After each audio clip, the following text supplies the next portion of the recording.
ये सैर है वो आपको एक अलग दुनिया के अंदर लेकर जाती है। और ये जो आपकी यात्राएं हैं, ये जो आपका घुमक्कड़पन है, आपके व्यक्तित्व के ऊपर भी बहुत सारा प्रभाव है डालता है। आपका व्यक्तित्व वो बदलता है। और आज हमारे बीच है एक शाश्वत घुमक्कड़ और चंडीगढ़ के ऐसे पत्रकार जिनके पाँव में शायद हमेशा ही पहिए लगे होते हैं, जो चलने के लिए बेचैन रहते हैं।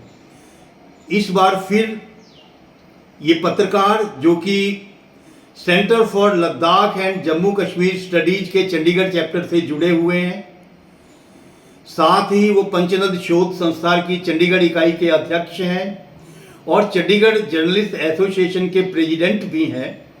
ये ऐसे पत्रकार दीपक वाशिष्ठ एक बार फिर जम्मू कश्मीर और लद्दाख के दौरे पर गए, लेकिन इस बार एक अलग तरह के मिशन के साथ। और ये मिशन था पाकिस्तान और चीन की सीमा से जो जुड़े हुए हमारे सरकारी स्कूल हैं उनके बच्चों से मिलने का, उनके बच्चों के साथ इंटरेक्शन का।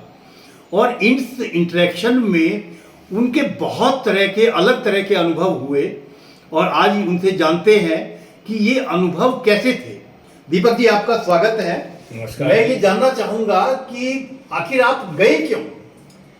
देखिए, ये centre for Ladakh and Jammu Kashmir studies का ये सालाना प्रकल्प है। इसके अंदर चंडीगढ़ इकाई से हर साल में कई बार 2 बार भी इन क्षेत्रों के सीमावर्ती क्षेत्रों के स्कूलों में बच्चों से मिलके उनके विचार जानना, उनकी सहायता करना, उन्हें पाठ्य सामग्री देना, ये सारी की सारी चीज़ें चलती हैं। और उसी के तहत 24 मई को मैं और इसी चंडीगढ़ इकाई के संगठन की चंडीगढ़ इकाई के एक और कार्यकर्ता, बड़े सक्रिय कार्यकर्ता जय कुमार, हम दोनों 24 मई को चंडीगढ़ से निकले और 8 जून की हमारी वापसी हुई। हम राजौरी और पुंछ और शोपियान, गुलमर्ग, गुरेज, श्रीनगर तो खैर थोड़ा सा ही रुकना हुआ दोपहर में, वहाँ किसी स्कूल में नहीं गए। और उसके बाद कारगिल और द्रास, लद्दाख में भी चीन के निकटतम जो गांव है, चीन का सेकंड लास्ट गांव था वो, वहाँ तक गए और बच्चों से स्कूलों में गए, बच्चों के साथ इंटरेक्शन किया, उनकी भावनाएं क्या हैं, देश के प्रति वो क्या सोचते हैं। तो वो सारे का सारा अनुभव रहा और बड़ा बढ़िया अनुभव रहा, बड़ा प्रेरक अनुभव रहा वो मेरे लिए।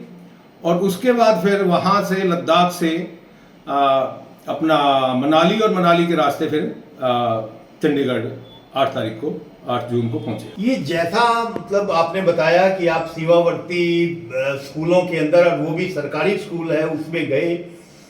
ये जो भारत का ये वाला हिस्सा है जो जम्मू कश्मीर से बाहर है, आमतौर पर ये मान के चलता है कि वहाँ कश्मीर में बहुत ज़्यादा नेगेटिविटी है।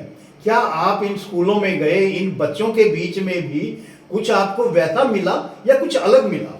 देखिए, यही एक गलतफहमी है हमारे देश के अन्य भूभाग में रहने वाले लोगों की हो सकती है, लेकिन ऐसा कुछ नहीं है। वो उतने ही देशभक्त हैं जितने हम हैं या हम अपने को समझते हैं। देश के प्रति उनकी उतनी ही चिंता है जितनी अन्य लोगों की चिंता है।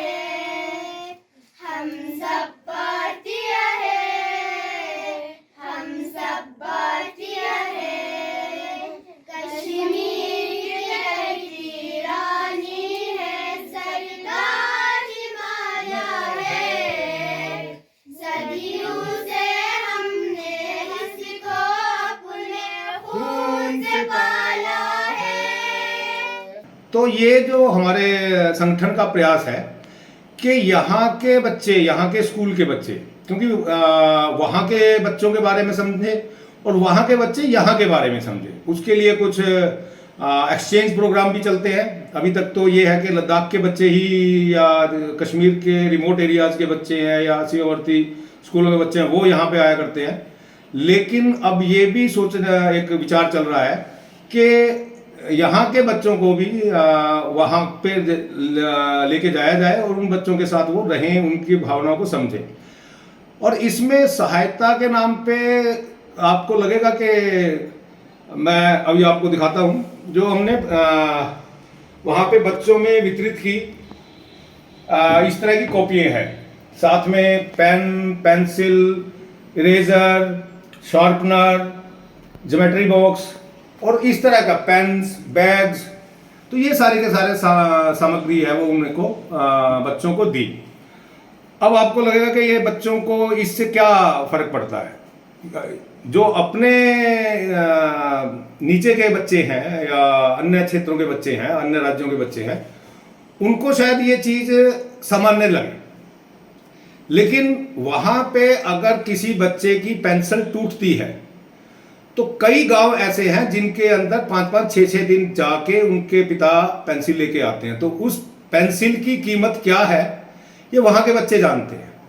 तो इसलिए ये बड़ा इम्पोर्टेंट है, ये बड़ा महत्वपूर्ण है कि वहाँ के बच्चों की जो आवश्यकताएं हैं, क्योंकि वो सारे के सारे अमूमन गरीब परिवारों से, वंचित परिवारों से बच्चे हैं जो गांव में ही, मतलब गांव के भी सरकारी स्कूल में वहाँ पे पढ़ते हैं। तो उनकी मदद इस तरह से होना, और साथ में एक और इसका मकसद रहता है, हम केवल बच्चों से नहीं मिलते, बच्चों के साथ साथ उनके पेरेंट्स हैं, गांव के अन्य लोग हैं, उनसे भी बातचीत करते हैं। तो उनसे बातचीत में उनके भावनाएं क्या हैं ये भी जानने का मौका मिलता है। और बड़ी अच्छा लगा वहां पे जाके कि सबके सब मोस्टली, मतलब एक भी कटु अनुभव नहीं है इस सारे मामले में।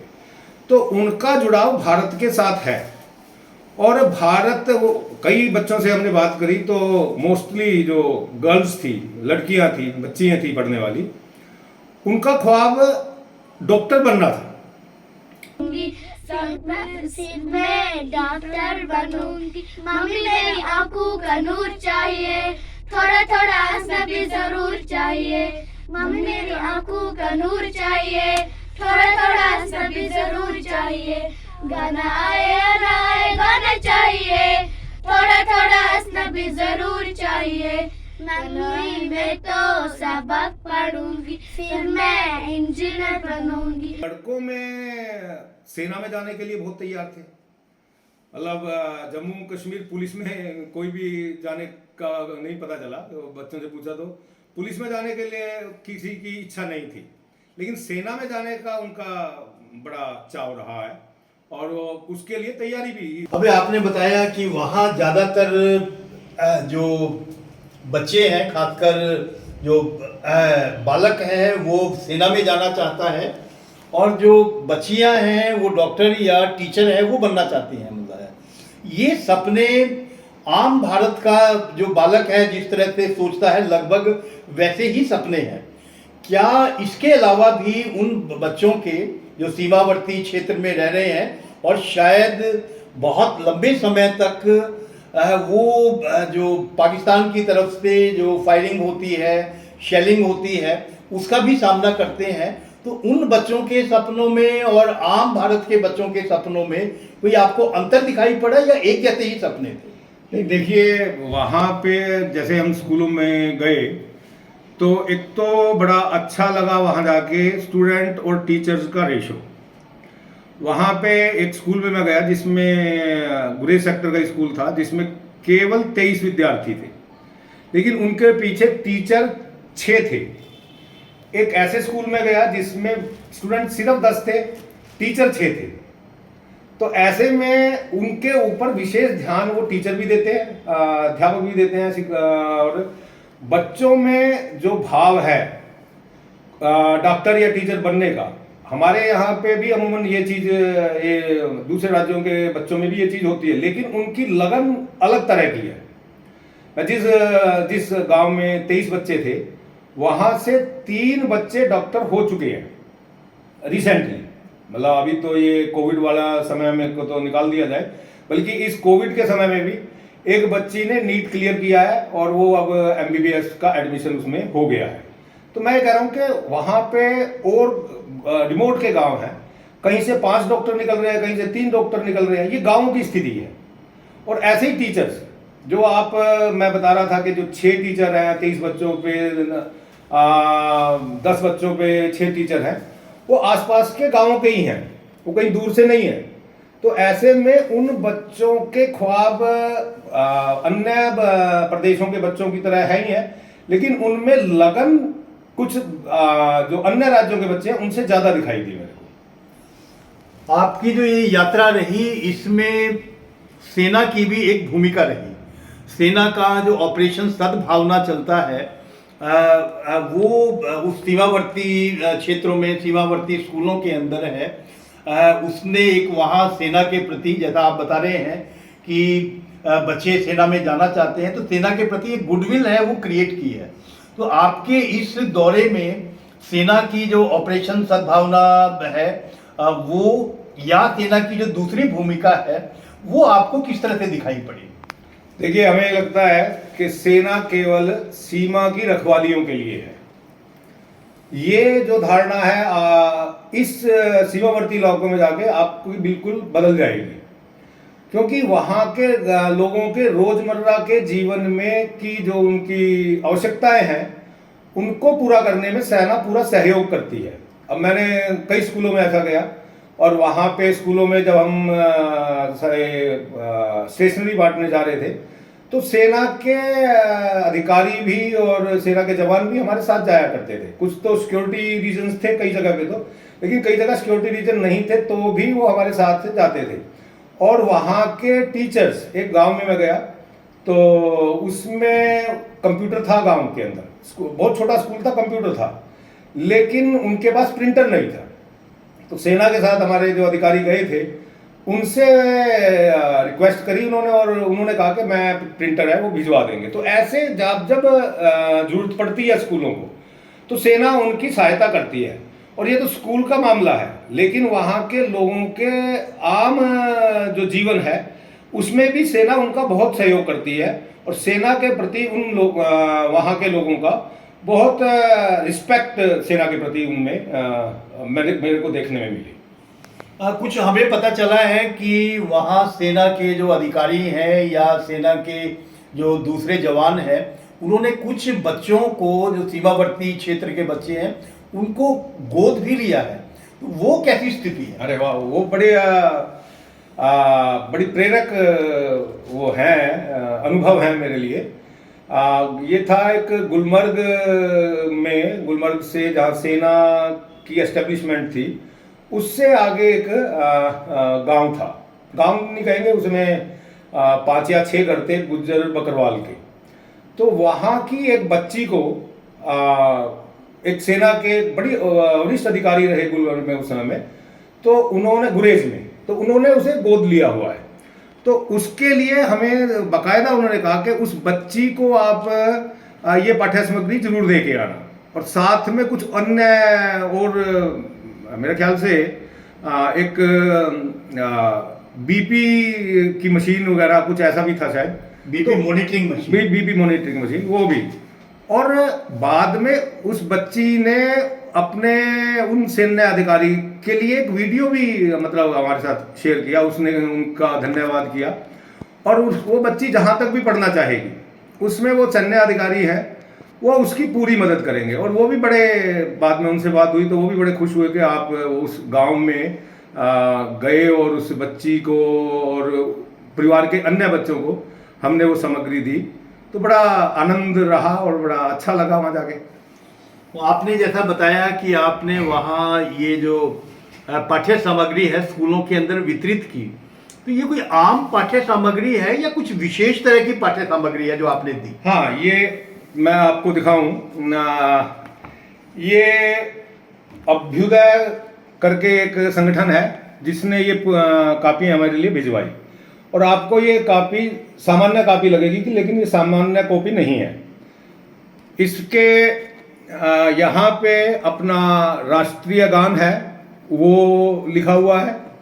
उसके बाद ये देखिएगा, इसमें लद्दाख, और क्योंकि अभी नई परिस्थितियों में लद्दाख और जम्मू कश्मीर अलग अलग किए गए हैं, जम्मू कश्मीर को राज्य का दर्जा मिला और उसे केंद्र शासित प्रदेश का लद्दाख को मिला है।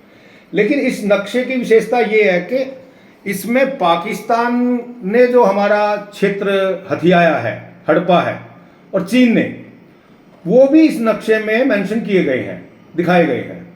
क्योंकि हमारे संसद का भी संकल्प है, प्रस्ताव पारित किया था कि हम अपने जो हमारा जमीन छीनी है इन दो देशों ने, तो वो वापस लेंगे, ये संकल्प है संसद का।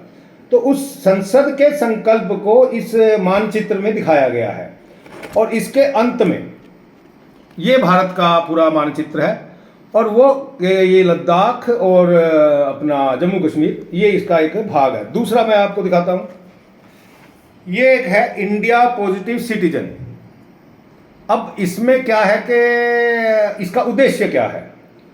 इसका उद्देश्य है कि उन बच्चों से हमने स्कूल के कुछ बच्चों छांटे, टीचर से ही पूछ के, कि जिनका लेखन में थोड़ी रुचि हो, तो उसके लिए फिर वो ये कॉपी उन्हें दी गई है, जिसमें वो अपना कोई नेक काम करे और उस नेक काम को इसमें लिखे, और उसके बाद उसको प्रकाशित करेंगे उस बच्चे की जो भी भावनाएं हैं जो लिखी हैं उसके चित्र के साथ, और फिर अन्य स्कूलों के बच्चों को में भी वो बांटी जाएगी। और साथ ही इसमें कि कारगिल युद्ध के अंदर जो उनके परिवार के किसी व्यक्ति ने, माता पिता चाचा भाई वगैरह ने कोई काम किया है, सेना का साथ दिया है, तो उसके मामले में भी वो लिखें, तो वो भी हम इसमें किया है। तो हम इसलिए है कि वहाँ की जो सकारात्मकता है, पॉजिटिवनेस, उसे लोगों के सामने लेके आया जाए। कश्मीर की जो सीमावर्ती क्षेत्र की जो अंदरूनी स्थिति है, उसको आपने बहुत करीब से देखा इन स्कूलों के माध्यम से। आपने बात की कि वहाँ बहुत तरह की पॉजिटिविटी है, पॉजिटिव कार्य चल रहे हैं, लेकिन जैसा एक इम्प्रेशन है कि पूरा जैसे कश्मीर है, कश्मीर वैली है, उसके अंदर एक भारत विरोधी, एक अलगाववादी जो सोच है वो पनप रही है। क्या वैसा आपको भी दिखाई पड़ा? हाँ, कुछ क्षेत्रों में दिखाई दिया, शोपियां में थोड़ा सा लगा, और अब धीरे धीरे कुछ कारगिल में भी कुछ इस तरह के तत्व सक्रिय होने लगे हैं जम्मू कश्मीर में। लेकिन ये पूरी घाटी में नहीं है। गुरेज भी उसी का एक बार बांदीपोरा में है, लेकिन बांदीपोरे का जो गुरेज सेक्टर है उसके अंदर पूरी शांति है, वहां पे इस तरह की कोई चीज नहीं है। लेकिन कुछ धार्मिकता की आड़ में कुछ वहां पे शांति जो अलगाववादी है पसंद नहीं है, तो है पे तो बड़ा काबू किया है, इससे परेशान पाकिस्तान अब कटाव पे मुझे दिए उसके अंदर वो कर रहा है, और मैं उसकी बना रहा था तो उसने मुझे रोका, और खैर वो मैंने फिर वीडियो बनानी बंद कर दी। तो वो कोशिशें जारी हैं, और इसमें प्रशासन के ध्यान में भी हम लेके आए हैं उस बात को। अमूमन शांति दिखाई दी वहाँ पे।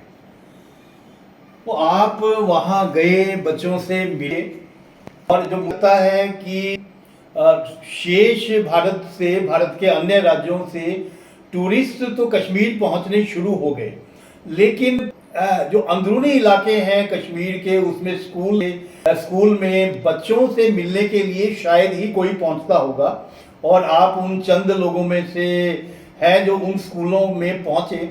आपको देखकर जो बच्चे हैं उनकी प्रतिक्रिया है वो क्या थी? वापसी में जब मैं वापस उनके पास गया कि अब आप अपने अपने कमरों में जाइएगा, तो उनमें से फिर एक बच्ची ने कहा कि मैं आपको फूल भेंट करना चाहती हूँ।